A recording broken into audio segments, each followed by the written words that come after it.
हम्म नमस्कार, मैं हूं सरिता चौहान। मैं आप सभी का स्वागत करती हूं ब्राइट बिगनिंग एकेडमी के चैनल पर। आज मैं आपके समक्ष एसपीटीजीटी हिंदी आदिकाल से बहुत ही महत्वपूर्ण क्वेश्चन लाई हूं, जो आपकी परीक्षा के दृष्टि से बहुत महत्वपूर्ण रहने वाले हैं। जिसमें हमारा पहला क्वेश्चन है, हिंदी साहित्य के क्या है हिंदी साहित्य के इतिहास में आदिकाल को किस नाम से जाना जाता है। क्या क्वेश्चन है, हिंदी साहित्य के इतिहास में आदिकाल को किस नाम से जाना जाता है। काल को जाना जाता है वीरगाथा काल के नाम से। अब ये जो वीरगाथा काल नाम है, ये दिया किसने है, तो ये दिया है आचार्य रामचंद्र शुक्ल जी ने। किसने दिया है, आचार्य रामचंद्र शुक्ल जी ने। यहीं से बहुत सारे क्वेश्चन बन जाते हैं कि आदिकाल को और किस किस नाम से जाना जाता है। जैसे वीरकाल नाम कि आदिकाल को और किस नाम से जाना जाता है, वीरकाल के नाम से। और ये जो नाम है ये किसने दिया है, विशुवनाथ ने। किसने दिया, आचार्य विशुवनाथ ने। इसी प्रकार और एक नाम दिया गया है बिजाऊपन काल। कौन सा है, बिजाऊपन काल। कि बिजाऊपन काल जो नाम है ये किसने दिया है, ये दिया है महावीर प्रसाद ने। किसने दिया है, महावीर प्रसाद ने। अब याद कैसे रखोगे, तो वीर गाथा, गाथाएं कौन गा रहे थे, वीरों की, रामचंद्र शुक्ल जी। वीरों की जो गाथाएं है वो कौन गा रहे थे, आचार्य रामचंद्र शुक्ल जी। नेक्स्ट है कि वीर जो कहाँ होते हैं, वीर होते हैं हमारे विषुव में। ठीक है, फिर है बीजाऊपन काल। अब बीज किसने बोए थे, जो महान लोग होते हैं वो क्या बोते हैं, बीज। फिर नेक्स्ट क्वेश्चन आता है, आदिकाल का नामकरण किस विद्वान ने दिया है। कि जो आदिकाल है ये नाम जो है किसने दिया आदिकाल को, तो ये दिया है हजारी प्रसाद द्विवेदी ने। किसने दिया है, हजारी प्रसाद द्विवेदी ने। फिर अगला क्वेश्चन है, हिंदी साहित्य के आदिकाल की समय सीमा। अब पूछा गया है कि आदिकाल की जो टाइमिंग है वो क्या रही है, तो वो टाइमिंग रही थी हमारी 1050 से 1375। अब यहीं से देख लो, नेक्स्ट बनना है 1375 से 1700 ईस्वी। अब ये किस काल की समय सीमा है, तो ये है भक्ति काल की। ये किसकी है, भक्ति काल। और फिर नेक्स्ट है 1700 से 1900, ये किसकी है, रीति काल की। किसकी है, रीति काल की। तो आपने ये भी याद रखना है आदिकाल की समय सीमा क्या है, 1050 से लेकर 1375। अब इतने के 4 काल हैं, उनके सभी की टाइमिंग आपको याद रखनी है कि आदिकाल की टाइमिंग क्या है, भक्ति काल की क्या है, रीति काल की क्या है, आधुनिक काल की क्या है।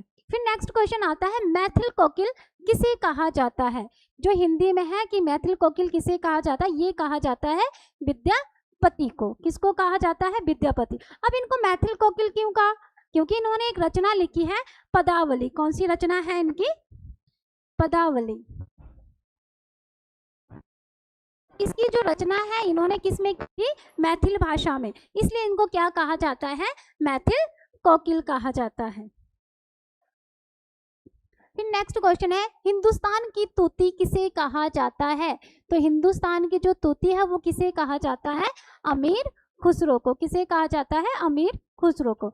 नेक्स्ट क्वेश्चन है, साहित्य का इतिहास जनता की क्या है, चित्तवृत्ति। चित्तवृत्ति का इतिहास है, यह है कथन किसका है। क्या क्वेश्चन है, साहित्य का इतिहास जनता की क्या है, चित्तवृत्ति का इतिहास, ये कथन किसका है, तो ये जो कथन है किसका है, आचार्य रामचंद्र शुक्ल जी का। किसका है, आचार्य रामचंद्र शुक्ल जी का।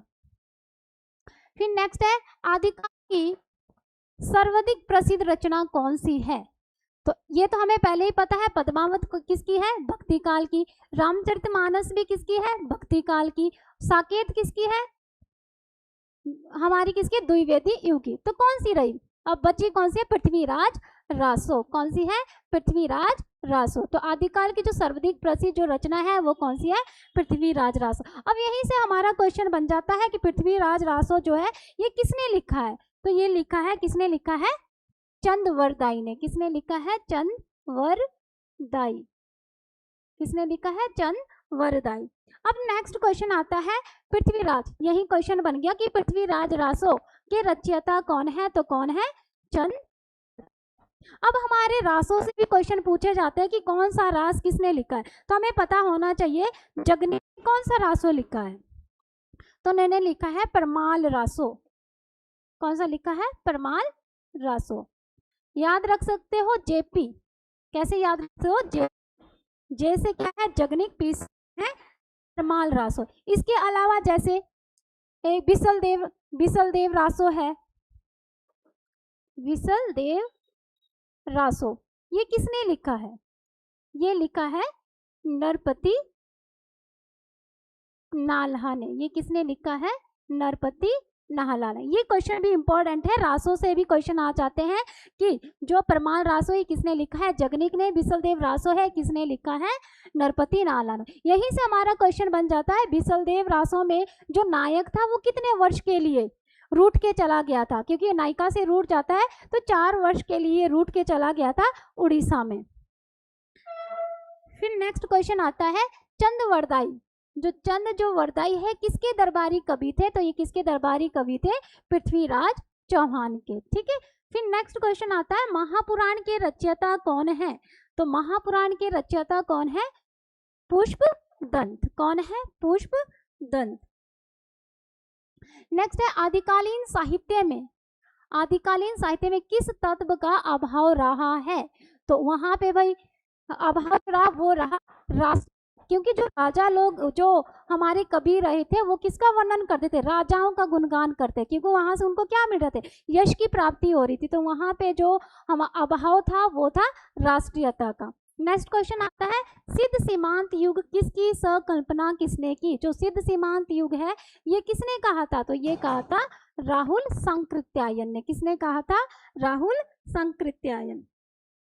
नेक्स्ट क्वेश्चन आता है हिंदी का प्रथम कवि, कि हिंदी का जो प्रथम कवि है वो किसे माना जाता है? तो किसे माना जाता है? सरहप्पा को। किसे माना जाता है? सरहप्पा। यहीं से बहुत सारे क्वेश्चन बनते हैं, क्योंकि बहुत सारे विद्वान हुए हैं जिन्होंने अलग अलग कवियों को क्या कहा है? हिंदी का प्रथम कवि। अब सरहप्पा को हिंदी का पहला कवि किसने माना था? ये भी हमें पता होना चाहिए। तो किसने माना था? राहुल सांकृत्यायन ने। हिंदी का जो पहला कवि है वो किसने माना था सरहप्पा को? राहुल सांकृत्यायन ने। यहीं से फिर क्वेश्चन बन जाता है कि स्वयंभू को किसने माना था हिंदी का पहला कवि? स्वयंभू को किसने माना था हिंदी का पहला कवि? तो स्वयंभू को माना था राम कुमार वर्मा ने। किसने माना था? राम कुमार वर्मा। किसने माना था? राम कुमार वर्मा ने। इसके अलावा फिर आता है पुष्पदंत। पुष्पदंत को किसने माना हिंदी का पहला कवि? पुष्पदंत को माना था शिव सिंह सेंगर ने। किसने माना था? शिव सिंह सेंगर ने। एक क्वेश्चन आता है शालिभद्र सूरी को, कि शालिभद्र सूरी को, जो शालिभद्र सूरी है उन्हें प्रथम कवि किसने माना है? तो डॉक्टर गणपति चंद्र ने। किसने माना है? डॉक्टर गणपति चंद्र ने। बहुत इंपॉर्टेंट क्वेश्चन है। अब याद कैसे रखोगे? क्योंकि एक तो सरहप्पा क्या है? हिंदी का प्रथम कवि है, और सभी विद्वानों ने सर्वसम्मति से ही हिंदी का प्रथम कवि किसको माना? सरहप्पा ने।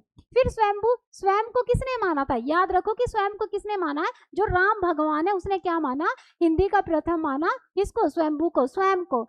पुष्पदंत किसने माना? शिव सिंह सेंगर। अब पुष्प हम किसके चरणों में चढ़ाते हैं? शिव भगवान के चरणों में। तो ऐसे ही याद रखो, पुष्पदंत को किसने माना? शिव ने। शालिभद्र सूरी गणपति चंद्रगुप्त ने। ठीक है। फिर नेक्स्ट क्वेश्चन है आदिकालीन साहित्य में किस रस की प्रधानता थी? तो आदिकालीन साहित्य में जो रस की प्रधानता थी वो थी वीर रस। अगर श्रृंगार रस भी आता है तो दोनों की थी, वीर रस भी और श्रृंगार रस भी। नेक्स्ट क्वेश्चन है हमारा कीर्तिलता और कीर्ति पताका के रचयिता कौन है? तो ये जो रचनाएं लिखी है विद्यापति ने। किसने लिखी? विद्यापति ने। अब क्वेश्चन आता है विद्यापति किस राजा के दरबार में रहते थे? तो ये रहते थे, किसके दरबार में थे ये? कीर्ति सिंह और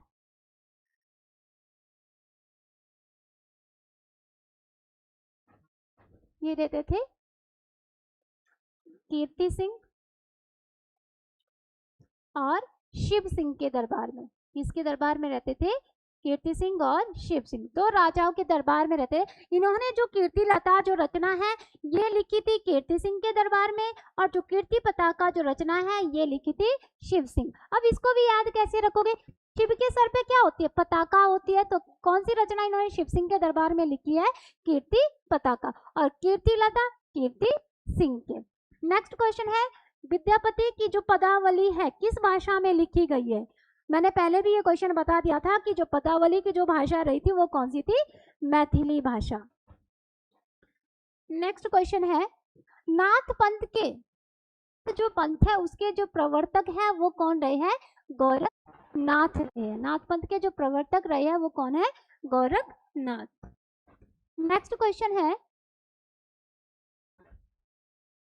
हिंदी का प्रथम क्या है, हिंदी का जो प्रथम जो महाकाव्य है किसे माना जाता है, हिंदी का प्रथम महाकाव्य। तो हिंदी का प्रथम जो महाकाव्य ये माना जाता है पृथ्वीराज रासो को। इन रचनाओं को भी देख लेते हैं, इंपॉर्टेंट है। जैसे पद्मावत है ये किसने लिखी है, तो पद्मावत जो रचना है भक्ति काल की, ये लिखी है सूफी कवि है कौन से, मलिक मोहम्मद जायसी की। ठीक है, फिर नेक्स्ट आता है, आलाखंड किस नाम से जाना जाता है, परमार रासों को हम क्या कहते हैं, आलाखंड कहते हैं। रामचरितमानस बहुत इंपॉर्टेंट है, ये भी किसकी है, भक्ति काल की है। ये किसने लिखी है, तुलसीदास जी ने। किसने लिखी है, तुलसीदास जी ने। इसकी भाषा भी पूछी जाती है, तो भाषा कौन सी थी, अवधी। भाषा कौन सी थी, अवधी। और पद्मावत किसने लिखी थी, जायसी ने।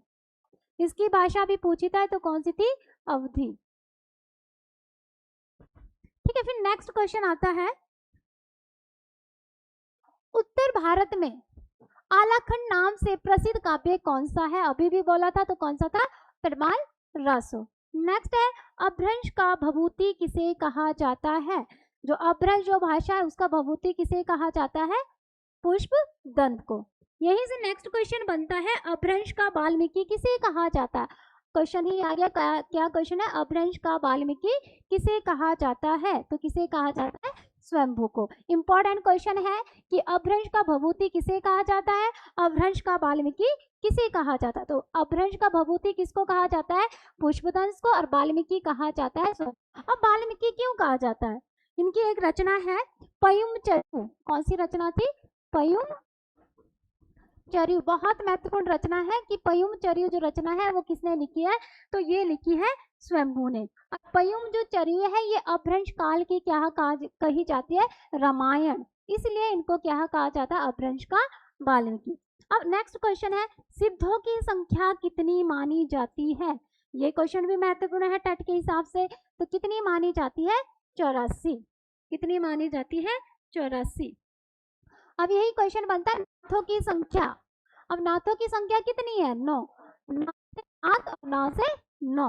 अब यहीं से एक क्वेश्चन और बनता है, अलवार भक्त, अगर पढ़ा होगा भक्ति काल में आते हैं वैसे, अलवार भक्तों की संख्या कितनी थी, 12। और नयनमार की संख्या कितनी है, नयनमार यह है 63। शुद्ध वर्तनी के लिए भी आ जाता है हमें 63, हम क्या कहते हैं 63, जबकि क्या कहा जाता है 63। नेक्स्ट क्वेश्चन है, अमीर खुसरो का वास्तविक नाम क्या है। यह भी महत्वपूर्ण क्वेश्चन है, कई बार कमीशन में भी पूछा जाता है, तो इनको कहा जाता है अबुल हसन। फिर नेक्स्ट क्वेश्चन, पहलिया और मुकरिया किसकी रचना है, क्या है, पहलिया और मुकरिया किसकी रचना है, तो ये किसकी है, अमीर खुसरो की रचना है। कौन किसकी है, अमीर खुसरो। फिर नेक्स्ट क्वेश्चन है, अमीर खुसरो के गुरु का नाम क्या है। जो अमीर खुसरो के गुरु थे वो क्या नाम है उनका, निजामुद्दीन औलिया। क्या है इनका गुरु का नाम, निजामुद्दीन औलिया। नेक्स्ट है, खड़ी बोली का प्रथम कवि किसे माना जाता है। अब बात करते हैं खड़ी बोली, तो खड़ी बोली का प्रथम कवि किसे माना जाता है, अमीर खुसरो। किसे माना जाता है, अमीर खुसरो। पंक्ति बहुत इंपॉर्टेंट है, 12 बरस लोग कूकर जिए। पंक्ति किसकी है, ये किस रासों से ली गई है कि 12 बरस लोग कूकर जिए, यह है परमाल रासों से। किस रासों से ली गई है, परमाल रासों। ये रचना इंपॉर्टेंट है, पृथ्वीराज रासो किसने लिखा है, चंद्रवर्धय ने। पद्मावत किसने लिखी है, जायसी ने। बिसलदेव रासो किसने लिखा है, नरपति नाहला ने। फिर नेक्स्ट क्वेश्चन आता है, मैं हिंदुस्तान की तूती हूँ। क्या है, मैं हिंदुस्तान की तूती हूँ, ये कथन किसका है, तो ये कथन है अमीर खुसरो का। किसका है, अमीर खुसरो। क्योंकि जब आदिकाल के बारे में पढ़े, आदिकाल के यही दो कवि हैं, अमीर खुसरो और यहाँ पे विद्यापति। क्योंकि कबीर जी भी हमारे भक्ति काल के हैं, तुलसीदास जी भी किसके हैं, हमारे भक्ति काल के कवि हैं। ठीक है, फिर नेक्स्ट आता है हमारा पद्मावत समय। क्या है, पद्मावत समय किस ग्रंथ का प्रसंग है, तो पद्मावत समय जो प्रसंग है यह है पृथ्वीराज रासो का। किसका प्रसंग है ये, पृथ्वीराज रासो। नेक्स्ट क्वेश्चन है मिश्र बंधुओं में कौन शामिल नहीं है। ये मिश्र बंधु 3 भाई थे, ये इन्होंने तुलनात्मक पद्धति दी है, तो इसमें कौन नहीं है, गणेश बिहारी मिश्र है, श्याम बिहारी मिश्र भी है, सुखदेव बिहारी मिश्र भी है, तो था कौन नहीं, ब्रह्मदेव। कौन नहीं था, ब्रह्मदेव बिहारी। फिर नेक्स्ट क्वेश्चन है पृथ्वीराज रासो में कुल कितने समय हैं, समय आए, अध्याय आए या सर्ग आए, तो कितने सर्ग है इसमें कुल, इसमें है 69 सर्ग। ये क्वेश्चन बनता है पृथ्वीराज रासो में कितने छंद हैं,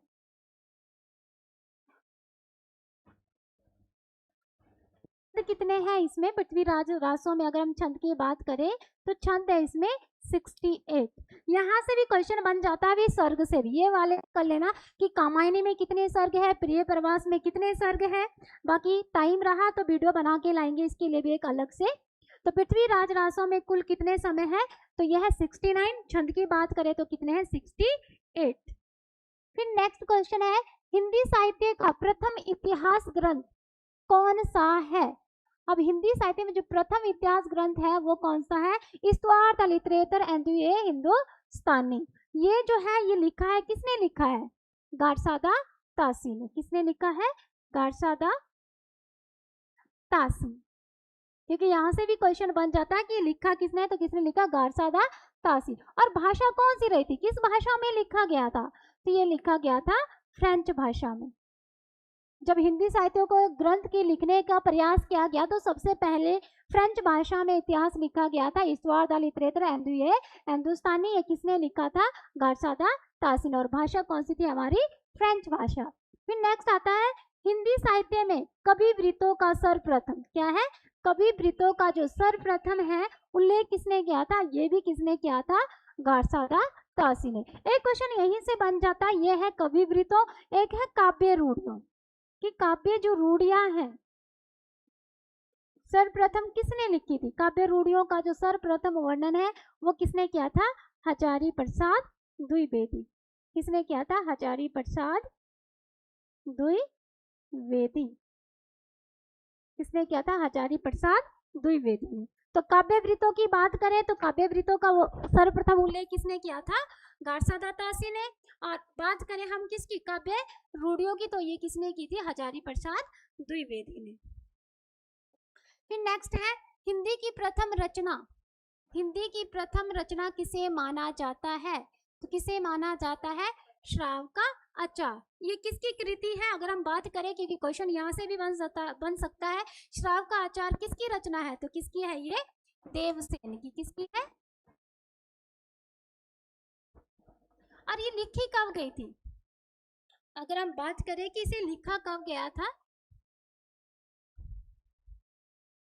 ये जो रचना है ये है सेन, और इसे लिखा कब गया था, 933 ईस्वी में।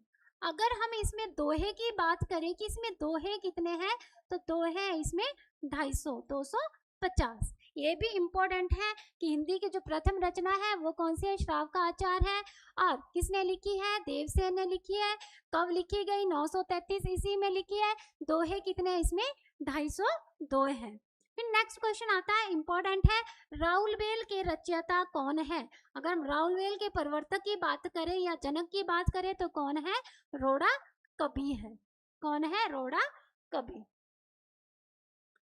फिर नेक्स्ट क्वेश्चन आता है, विद्यापति को कौन सी उपाधि दी गई। विद्यापति को कौन सी उपाधि दी गई, तो अभिनव जयदेव। इनको भी बहुत सारे नाम दिए गए, अभिनव जयदेव कहा गया है, कवि कुल, तो कौन सी उपाधि है, अभिनव जयदेव। अलग अलग नाम दिए हैं वैसे, इनको एक बार देख लेना कि कौन कौन से नाम है।